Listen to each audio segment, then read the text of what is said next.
നമസ്കാരം, ഇൻസ്റ്റലിലേക്ക് സ്വാഗതം. ഇന്ന് സഭ നാടകീയമായ പലവിധ സംഭവങ്ങളെ അഭിമുഖീകരിക്കേണ്ടി വന്നിരിക്കുന്ന ഒരു സാഹചര്യമാണ് ഉണ്ടായിരിക്കുന്നത്.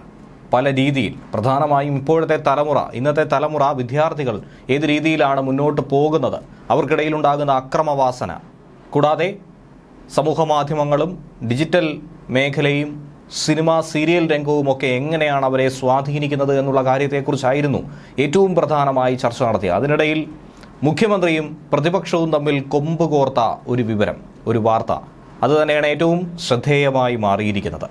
10ാം ക്ലാസ് വിദ്യാർത്ഥി ഷഹബാസിൻ്റെ കൊലപാതക വിഷയമായിട്ടുള്ള അടിയന്തര പ്രമേയ ചർച്ചയ്ക്കിടയിലാണ് പ്രതിപക്ഷവും സർക്കാരും തമ്മിൽ വാക്പോരുണ്ടായത്. പ്രമേയം അവതരിപ്പിക്കുന്ന സാഹചര്യത്തിൽ മുഖ്യമന്ത്രിയെ മുൻ പ്രതിപക്ഷ നേതാവും കോൺഗ്രസ് നേതാവും കൂടിയായിട്ടുള്ള രമേശ് ചെന്നിത്തല അഭിസംബോധന ചെയ്ത വിഷയം അതുതന്നെയാണ് മുഖ്യമന്ത്രിയെ ചൊടിപ്പിച്ചത്. മിസ്റ്റർ ചീഫ് മിനിസ്റ്റർ എന്നാണ് ചെന്നിത്തല മുഖ്യമന്ത്രിയെ വിശേഷിപ്പിച്ചത്. ഇത് കേട്ടപാടെ മുഖ്യമന്ത്രി പിണറായി വിജയൻ ക്ഷുഭിതനായി ചെന്നിത്തലയ്ക്ക് നേരെ തിരിയുകയായിരുന്നു. താങ്കളാണ് മുഖ്യമന്ത്രിയും ആഭ്യന്തര വകുപ്പിൻ്റെ ചുമതലയുമുള്ള ആളാണെന്നും ഇത്തരത്തിൽ കുറ്റപ്പെടുത്തിയതിൽ അസഹിഷ്ണുത കാണിക്കുന്നതിൽ ഒരർത്ഥവുമില്ല എന്നാണ് പ്രതിപക്ഷ നേതാവ് വി ഡി സതീശനും ഇതിന് മറുപടിയായി നൽകിയത്. എന്ത് പറയണമെന്ന് മുഖ്യമന്ത്രി തീരുമാനിക്കേണ്ടെന്നും മിസ്റ്റർ ചീഫ് മിനിസ്റ്റർ എന്ന് അഭിസംബോധന ചെയ്യുന്നത് അൺപാർലമെന്ററി അല്ലെന്നും രമേശ് ചെന്നിത്തല തൊട്ടു പിന്നാലെ മറുപടി നൽകുകയും ചെയ്തിരുന്നു. മുഖ്യമന്ത്രിയെ ശക്തമായ രീതിയിൽ വിമർശിക്കുന്ന പ്രതിപക്ഷത്തെയാണെന്ന് സഭയിൽ കാണാൻ സാധിച്ചത്. തിരിച്ച് കണക്കിന് മറുപടിയും, ഓരോ ചോദ്യത്തിനും താൻ ഓരോ തവണയും മറുപടി പറഞ്ഞുകൊണ്ടേയിരിക്കണോ എന്നുള്ള ചോദ്യം ചോദിച്ചുകൊണ്ട് ഈ വിഷയത്തെക്കുറിച്ച് സംസാരിക്കേണ്ടതിന് പകരം ഈ അവസരം ഉപയോഗിച്ച് അനാവശ്യമായ കാര്യങ്ങൾ പറയുകയല്ല വേണ്ടതെന്നാണ് മുഖ്യമന്ത്രിയുടെ മറുപടി. ഇത്തരത്തിലുള്ള വലിയ തോതിലുള്ള വാക്പോര് തന്നെയാണ് ഇന്ന് സഭ കേൾക്കേണ്ടി വന്നത്.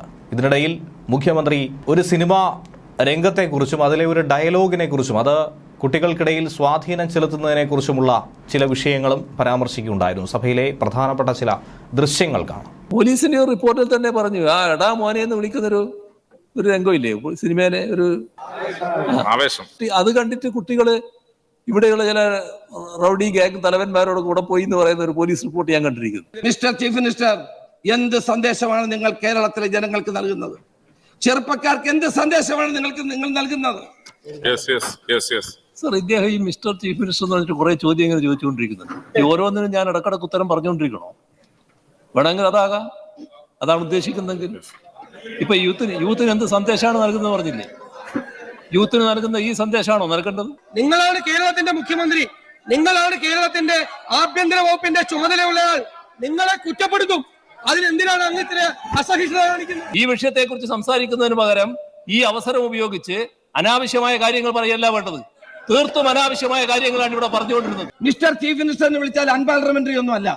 മിസ്റ്റർ ചീഫ് മിനിസ്റ്റർ എന്ന് പറയുന്ന പാർലമെന്റിൽ മിസ്റ്റർ പ്രൈം മിനിസ്റ്റർ എന്നൊക്കെ ഞങ്ങൾ വിളിക്കുന്നതാണ്. 2016 മുതൽ 2021 വരെയുള്ള 5 വർഷം ആ വിളി ഞാൻ കേട്ടുകൊണ്ടിരുന്നതാ. അത് കേൾക്കാത്തയാളല്ല ഞാൻ.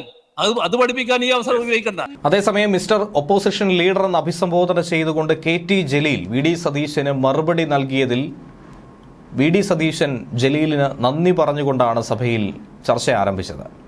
നിയമസഭയിൽ ലഹരിക്കും അതിക്രമങ്ങൾക്കുമെതിരായിട്ടുള്ള ചർച്ചയിൽ പ്രസംഗം തുടങ്ങിയതും അങ്ങനെയായിരുന്നു. താൻ ഏറെ ബഹുമാനിതനായി എന്നാണ് സതീശൻ പറഞ്ഞത്. മിസ്റ്റർ ചീഫ് മിനിസ്റ്റർ എന്ന് രമേശ് ചെന്നിത്തല ആവർത്തിച്ച് വിളിച്ചത് മുഖ്യമന്ത്രിയെ ചൊടിപ്പിച്ചപ്പോഴായിരുന്നു. തൊട്ടു പിന്നാലെ ഇങ്ങനെയുള്ള ചില നാടകീയ സംഭവങ്ങൾ കൂടി സഭയിൽ അരങ്ങേറിയത്. കഴിഞ്ഞ കുറച്ച് ദിവസങ്ങളായി നമ്മുടെ നാട്ടിൽ നടക്കുന്ന അക്രമ സംഭവങ്ങൾ, ഏവരെയും ഭയപ്പെടുത്തുന്ന വിഷയങ്ങൾ, അച്ഛനമ്മമാരെ ഭീതിയിലാഴ്ത്തിയിരിക്കുന്ന, ഉത്കണ്ഠയിലാക്കിയിരിക്കുന്ന സംഭവങ്ങളെക്കുറിച്ചാണ് ഇന്ന് സഭ ചർച്ചയിലെടുത്തത്. കുഞ്ഞുങ്ങളെ അവർ സംശയിക്കാൻ തുടങ്ങി. പൊതുസമൂഹത്തിൽ അക്രമം വർദ്ധിക്കുന്നു. രാസലഹരി മരുന്നിൻ്റെ വ്യാപനം രൂക്ഷമായി മാറുന്നു. കുട്ടികൾ അടിമപ്പെടുന്നു. വലിയ അളവിൽ രാസലഹരി കേരളത്തിൽ എത്തിച്ചേരുന്നു. കേരള സർക്കാർ ഇതിന് നടപടി അടിയന്തരമായി തീരുമാനിക്കണം, കൈക്കൊള്ളണം. ഒരിക്കലും പ്രതിപക്ഷത്തിന് ഇതൊന്നും ചെയ്യാൻ സാധിക്കുന്നില്ല. അതുകൊണ്ടാണ് പ്രതിപക്ഷം വിഷയം വീണ്ടും ഉന്നയിക്കുന്നത്. രമേശ് ചെന്നിത്തല ആഭ്യന്തരമന്ത്രിക്ക് നേരെ കൈ ചൂണ്ടി സംസാരിച്ചതുപോലും ഇതിൻ്റെ മറുപടി എന്നോളമാണ്. ഓരോ മലയാളിയും, ഓരോ മാതാപിതാക്കളും മുഖ്യമന്ത്രിയോട് സംസാരിക്കാൻ ആഗ്രഹിക്കുന്ന വിഷയം. നാട്ടിൽ അക്രമത്തിൻ്റെ സ്വഭാവം അങ്ങനെ മാറിക്കൊണ്ടിരിക്കുന്നു. ആർക്കെതിരെ ആർക്കും ഏതും ചെയ്യാമെന്ന അവസ്ഥയിലേക്ക് മാറിയിരിക്കുന്നു. അതിൻ്റെ പരിണിത ഫലം തന്നെയാണ് ഇപ്പോൾ സംഭവിച്ചിരിക്കുന്നത്. സിദ്ധാർത്ഥൻ്റെ മരണത്തിൻ്റെ കാരണക്കാരായിട്ടുള്ള കുട്ടികളെ പിന്നീട് പരീക്ഷ എഴുതിക്കുന്ന സാഹചര്യമുണ്ടായി. ഒരു പ്രശ്നവുമില്ലാതെ, ഒരു കൂസലുമില്ലാതെ അവർ മുന്നോട്ട് നീങ്ങി. അപ്പോൾ എന്ത് സന്ദേശമാണ് സമൂഹത്തിന് കിട്ടുന്നത്? ആരെയും കൂട്ടം കൂടി കൊല്ലാമെന്നുള്ള ആരെയും കൂട്ടക്കൂടി കൊന്നാൽ യാതൊരുവിധ പ്രശ്നവുമില്ല എന്നുള്ള സന്ദേശം കുട്ടികൾക്ക് കിട്ടുന്നു. അതാണ് കോഴിക്കോട്ട് സംഭവിച്ച വിഷയത്തിലും ആ വോയിസ് റെക്കോർഡ് പോലീസിൻ്റെ ഭാഗത്തു നിന്നും പുറത്തു വന്നപ്പോൾ ഏവർക്കും മനസ്സിലാക്കി. അധ്യാപകർക്ക് പോലും കൈകാര്യം ചെയ്യാൻ കഴിയില്ല.